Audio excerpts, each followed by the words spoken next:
Hello, my name is Brandon Kouri, and I would like to share with you my recreation of a scene from Disney's 1937 film, Snow White and the Seven Dwarfs, using traditional ink and paint cell animation techniques, along with a few other modern methods thrown in. Here is the scene as it appears in the original film. It depicts numerous birds as they fly around, arranging flowers in a vase on a table. Finally, the birds water the flowers using a leaf full of water. And here is my recreated version of the scene. I chose to work on this particular scene because of its complexity in animation, along with the numerous cell layers that would have been involved in producing it. In a sense, I reverse engineered this scene into what I felt were its individual components and reassembled it. My first step was to isolate the background from the animated cell elements. I chose not to recreate the background myself, but to hand ink and paint only the animated elements. I did this by using a photo editing program to clone out the elements that were not part of the background. Here is a demonstration of how one part of the image can be cloned onto a different part. Once I had a clean, empty background, it was time to start creating the cells. The scene consists of 334 frames, played at a speed of 24 frames per second. I printed out the frames onto 334 pieces of paper. With the help of a very large stapler, this would be a fun little flip book. Next, a transparent sheet of acetate or cell was laid over the top of a printed frame. Since I do not have an animation board, the cell had to be carefully aligned with the paper, corner to corner, and taped in place. This was not a completely accurate means of image registration, however, as you will see later on. The outlines of the animated elements were traced using fine point illustration markers. I chose not to wear gloves while doing this, as I would later be digitally removing fingerprints and specks of dirt and dust. Different marker colors were used depending on the color of the object. Black, red, green, brown, blue, and purple were some of the colors that were used. Here we see the cell with the completed inked outlines. Some of the different ink colors are visible. In order to speed up the drying process and to prevent the inked lines from smearing, each cell was placed on a smooth metal surface and baked in an oven for 7 minutes at 170 degrees. The cells were painted using acrylic paint. Some colors were used directly from the bottle, while others had to be specially mixed. It was important to mix colors in the same proportions to maintain consistency throughout the animation. The cells were painted using a technique called floating. Here, the paint is allowed to run off the brush and thickly coat the plastic. The brush bristles do not touch the cell surface. In this way, an opaque layer of paint fills the outlines without producing any brush strokes. After the cell has completely dried, it is now ready to be placed over the background or photographed. The completed cells were organized into envelopes depending on their function in the film. The layers include A, B, C, D, E, F, G, and H, some layers being subdivided into different sections. Layer A consists of the lower level of flowers in the vase. These cells are on their own layer because they ingeniously loop numerous times throughout the scene. This proves to be a wonderful time saver since the layer is only made up of 11 cells. When the cells are viewed in rapid succession, we can see how layer A is able to loop seamlessly from beginning to end. However, the cells are not looped as linearly as this in the final film. Layer B consists of a single bird sitting on top of a chair. These cells are on their own layer because they behave in very unique patterns in contrast to the other layers. For example, this set of cells appears twice in the scene, once at the very start and once at the very end. Also contained within these cells are two loops that occur multiple times and at different moments. This layer consists of 23 cells. Here we see all 23 cells of layer B looping in succession over and over. This is not how the cells are displayed in the final scene. Instead, different portions of these cells are displayed in loops, such as the bird's tail bobbing up and down, and also of the bird pecking at himself. Two cells can be displayed in succession back and forth to give this effect. It looks kind of silly when displayed for as long as it is here. In reality, the cells repeat for only a few frames. Layer C consists of a single hummingbird that zips across the scene. As before, this bird is on its own layer because it appears twice within the animation. Here is a sample of 8 cells from this layer. In total, there are 88 cells. And here are all 88 cells in succession at normal speed. And here they are at half speed. Like layer B, there are moments in layer C that can be looped, such as this hovering motion, and this hovering motion,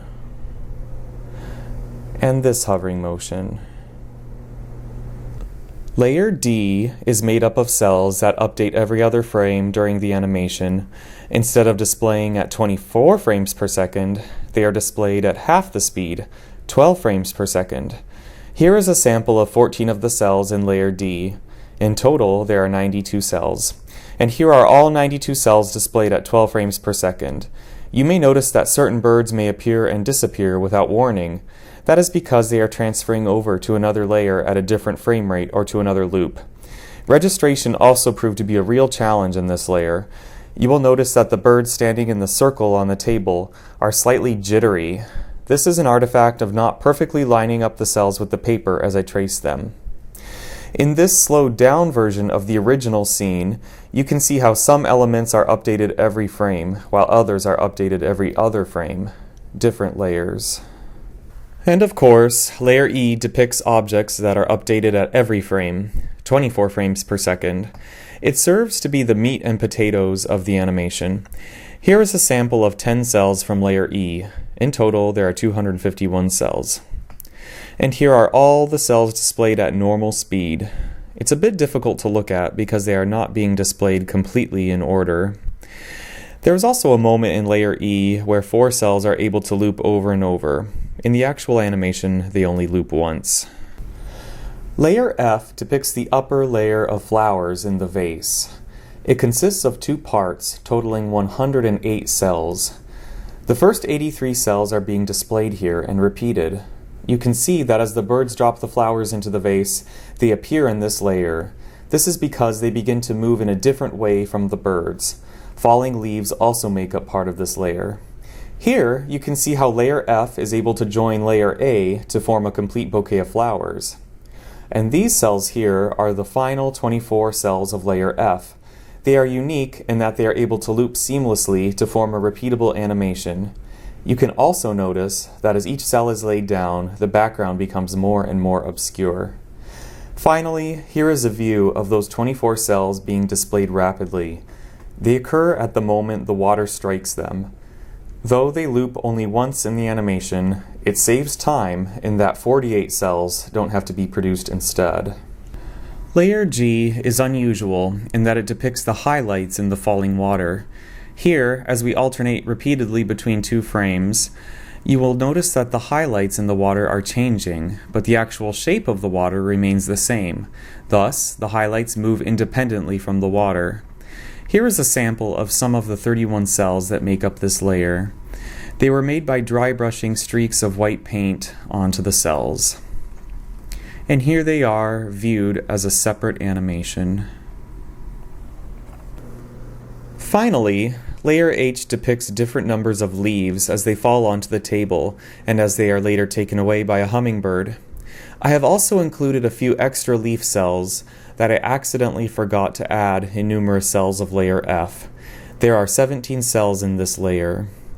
As this hummingbird picks up a leaf in the original scene, between these 2 frames, you will notice that the drawing of the flowers changes ever so slightly. It changes only so slightly that I believe the leaf and flowers are combined on the same cell. I believe the same production drawing was retraced and painted. However, in my version, I chose to retain the leaves on their own private cells. There are numerous mistakes in the original scene that I chose to correct. The most obvious of which is this flower that randomly disappears for no reason. It later reappears in the scene, a few frames later. I fixed this problem by redrawing and painting a previous production drawing repeatedly onto each subsequent cell until the flower reappeared. Another issue in the original is this bird that magically flies under the leaf lying on the table. Apparently, the cells were not layered in the proper order. I re-layered the cells in my version. An issue I chose not to correct is this hummingbird as it flies by the other two birds on the table. Not only does the hummingbird fly under the birds, it also flies under their shadows. Very interesting. Another error that I chose to fix deals with these birds carrying the leaf. In the original scene, 2 frames are displayed in the wrong order, as you can see very briefly here. I reorganized the frames into the correct order. A major obstacle I came across was image registration. Here, 2 printed frames are being compared side by side. Even when using the same print settings on the same printer, there is variation where the image is placed on the paper. Because of this, I would need to digitally correct each cell in the computer to properly register them with the background. It would also mean that each cell would need to be scanned individually into the computer instead of being overlaid into complete cell setups. The depth of the scanner bed also limits how many cells can accurately be stacked at once. I placed a contrasting color piece of paper behind each cell. It behaves much like a green screen effect and can later be removed in the computer. Once isolated, each cell behaves like a real cell in the computer.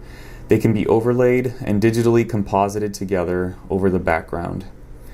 I composited the cells in a much more accurate way than is being shown here. This is just for demonstration only. In total, 620 inked and painted cells were used in this recreation. I made a spreadsheet to know which cells were to be used in each frame.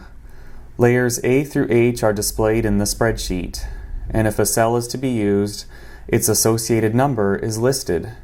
For example, if someone wanted to reproduce frame number 305, it would require them to layer cell 10 from layer A, cell 109 from layer F, cell 4 from layer B, cell 77 from layer D, and cell 18 from layer G.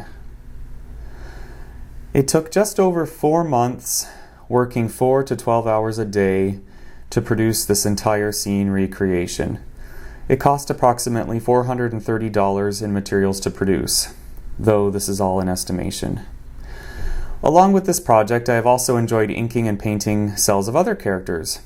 Here we have Dopey and Sneezy, the genie from Aladdin, Dinah from Alice in Wonderland, Katrina Van Tassel from The Legend of Sleepy Hollow, Timothy Mouse from Dumbo, Donald Duck, and Roger Rabbit, Goofy, Mickey Mouse, Brer Rabbit from Song of the South, and Jiminy Cricket.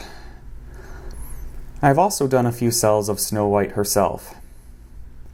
The blush in her cheeks was added using actual makeup blush.